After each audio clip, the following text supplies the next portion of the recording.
Good morning everyone welcome back to my channel. आज रविवार सकालबेला उठे आगे करे निয়েছিলাম स्नान बासी घरेर काजगुलो सेरे निয়ে एरपर যখন নিচে যাচ্ছিলাম ঠাকুরের থালা বাসনগুলো নিয়ে দেখি জল দিতে চলে এসেছে। তাই মাকে বলে দিলাম একটু জল নেওয়ার জন্য।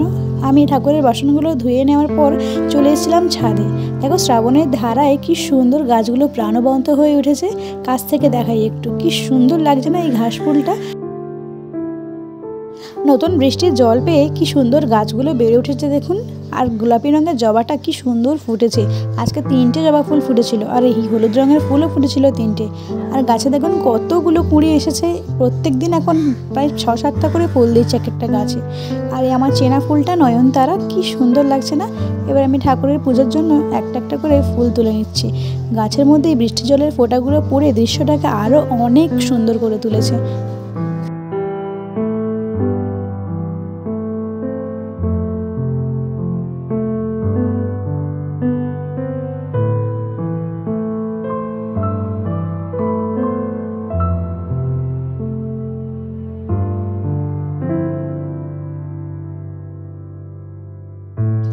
ফুলগুলো আমার তোলা হয়ে গেছে, থাক গাছে একটা করে ফুল থাক, আমি অন্যগুলো নিয়ে নিয়েছি। এরপর দেখুন আমার ননদ এখন জামাগুলো মেলে দিচ্ছে আমার, যেগুলো কেচে নিয়েছিলাম আমি কল থেকে।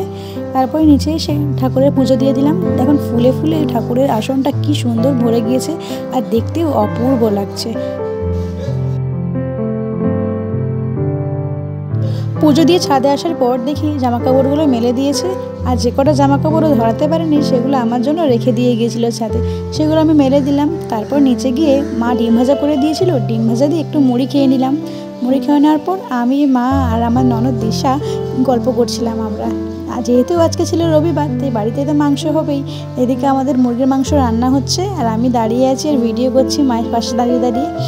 আমি মাকে বললাম যে মা একটু কষা মাংস তুলে দিও। তাই আমার আর দিশার জন্য কষা মাংস তুলে দিয়েছিল আর সুমনের জন্য এক পিস রেখে দিয়েছিল। তাই বসে বসে খাচ্ছিলাম কষা মাংস। কষা মাংসটা খেয়ে চলে আসলাম ওপরে এসে খুব গরম লাগছিল বলে সেই জন্য একটু পাখাটা অন করে নিলাম। এই যে আমার শ্বশুর আর শাশুড়ি, এইদিকে সুমনে চলে এসেছে দোকান থেকে। চলুন তাহলে আমরা খেতে বসে যাই এবার। রবিবারের দুপুরে এই লাল লাল ঝাল ঝাল মুরগির মাংসের ঝোল খেতে কার না ভালো লাগে বলুন। চলে এসেছিলো সঙ্গে স্যালাড, মাংস খাবো স্যালাড থাকবে না এটা তো হতেই পারে না। খাওয়া দাওয়া সেরে নিয়েছিলাম। বিকেলবেলায় বাইক নিয়ে দুজন মিলে বেরিয়ে গিয়েছিলাম একটু আশেপাশে ঘুরতে যাবো বলে। সারা সপ্তাহ কাজ করার পর একদিন যখন ছুটি পাই তখন ঘুরতে যেতে বেশ ভালোই লাগে। যাওয়ার পথে মাম্মাকেও একটু আমাদের সঙ্গে নিয়ে নিয়েছিলাম, কারণ ও বাইক চড়তে খুবই ভালোবাসে। আজকের ব্লগটা এখানেই শেষ করছি। ভিডিওটা ভালো লাগলে চ্যানেলটাকে একটা সাবস্ক্রাইব করে দেবেন আর ভিডিওটাকে লাইক করে পাশে থাকবেন।